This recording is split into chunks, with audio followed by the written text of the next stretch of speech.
आज मेरी सास को गुजरे हुए पूरा 1 महीना हो गया था। आज भी उनका चेहरा मेरी आंखों में घूमता है। वही बड़ी सी लाल बिंदी माथे पर, कॉटन की साड़ी और लाल चूड़ियों से भरे हाथ, जिनके आगे पीछे सोने के कंगन रहते थे।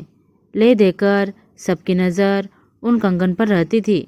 जब तक वह जिंदा रही, पूरे परिवार को एक प्रेम सूत्र में बांधे रही। मैं घर की बीच वाली बहू थी। मेरी देवरानी और जेठानी मेरी सास के साथ ही रहती थी और मैं, मेरे पति सुमित, उनकी नौकरी की वजह से बाहर रहते थे। आज जब घर आई तो सासू माँ की कमी बहुत ज़्यादा खल रही थी। लेकिन सच्चाई को कौन टाल सकता है कि अब मेरी सासू माँ इस दुनिया में नहीं रही है। आकर चुपचाप बैठ गई। ना वह प्यार था, ना वह अपनापन। अब मैं बहू नहीं थी, मेहमान थी बस। जैसे ही हम दरवाजे पर आते, मेरी सासू माँ उठकर गले से लगती और मेरी देवरानी से बोलती, उसके लिए पानी लाकर दे, बैठने को पीड़ा लाकर देती। उनको सोचकर मेरी आंखों में आंसू आ गए। ऐसा लगा जैसे यह घर मेरा है ही नहीं। खैर, आज हम सब एक खास मकसद से यहाँ इकट्ठा हुए हैं। मेरा पूरा मायका और ससुराल, बाकी रिश्तेदार सब यहाँ उपस्थित थे। मेरी ननद रंजना भी आई थी अपने पति के साथ। कारण यही था, जो जिसका था उसको मिल जाएगा, मतलब बंटवारा। वैसे तो मेरे ससुर ने पहले ही बंटवारा कर दिया था, लेकिन एक बड़ा सा संदूक था जिससे मेरी सास को बहुत प्यार था, जिसकी चाबी बस माँ के पास ही रहती थी। मेरे साथ साथ सबको यह जानने की इच्छा थी कि इस संदूक में आखिर ऐसा क्या है जो माँ ने आज तक किसी को देखने भी नहीं दिया। अब वो टाइम भी आ गया जब वह संदूक भी खोला गया। मेरे पति ने उसका सारा सामान बाहर निकाला। मेरी देवरानी जेठानी पागलों की तरह छीना झपटी कर रही थी। मेरी जेठानी कहती है, इस बाजूबंद को तो मैं ही लूँगी। सासू माँ को मेरी बेटी की शादी की बड़ी चिंता थी, यही उसकी शादी के काम आएगा। देवरानी जी भी झट से बोल पड़ी, वाह दीदी वाह, सब कीमती सामान तुम रखोगी और यह कूड़ा कबाड़ हम रखे? पागल थोड़ी है, हमारी भी तो सास थी, हमारा भी तो हक है उनकी आखिरी निशानी पर। मेरी ननद रंजना की आंखों से आंसू निकल रहे थे कि मेरी माँ की चीज़ों पर किस तरीके से लड़ाई हो रही है। अब यह सब लड़ाई झगड़ा देखकर मेरे ससुर परेशान और लज्जित भी हो रहे थे।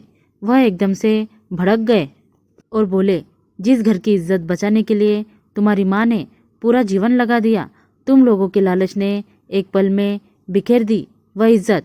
भावना और सीमा बहू, तुम दोनों ही चुप रहो।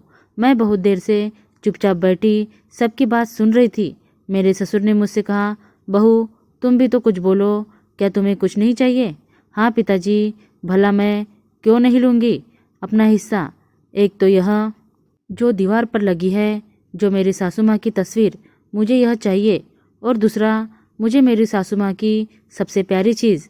मेरे इतना बोलते ही देवरानी और जेठानी दोनों बोल पड़ी, नहीं, अम्मा के सोने के कंगन अकेले तुम्हें ही नहीं मिलेंगे, हम तीनों का बराबर हिस्सा होगा, चाहे कंगन तुड़वाने ही क्यों ना पड़े।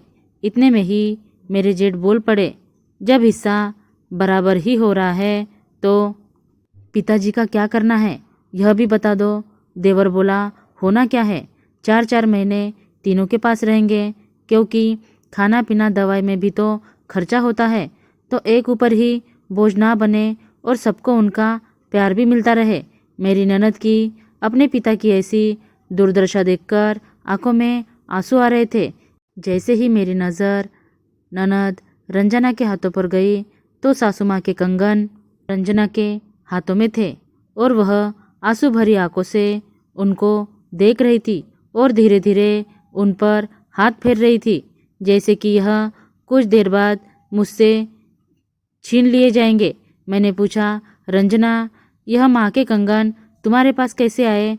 रंजना बोली, भाभी, जब माँ को हॉस्पिटल में भर्ती करवाया था तब नर्स ने ही मेरे हाथों में दिए थे, कहीं भाग दौड़ में गिर ना जाए इसलिए मैंने पहन लिए।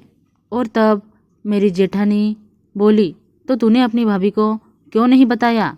लालच आ गया होगा। मेरी ननद और ससुर बस रो ही रहे थे। अब मुझे बर्दाश्त नहीं हुआ और मैं बोल पड़ी, हो गया तुम सबका? तो अब मेरी बात कान खोलकर सुन लो।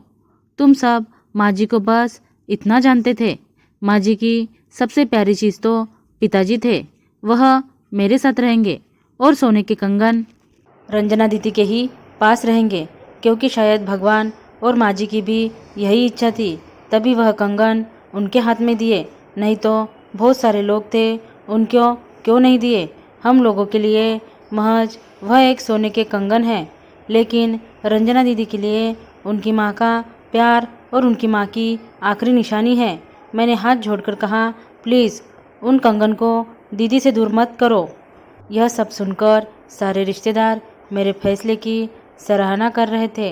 रंजना दीदी रोते हुए बोलने लगी, भाभी, शायद इस वजह से ही माँ आपको सबसे ज़्यादा प्यार करती थी। पिताजी और सारे रिश्तेदार मुझे बोले, बहू ऐसी होनी चाहिए। धन्यवाद दोस्तों।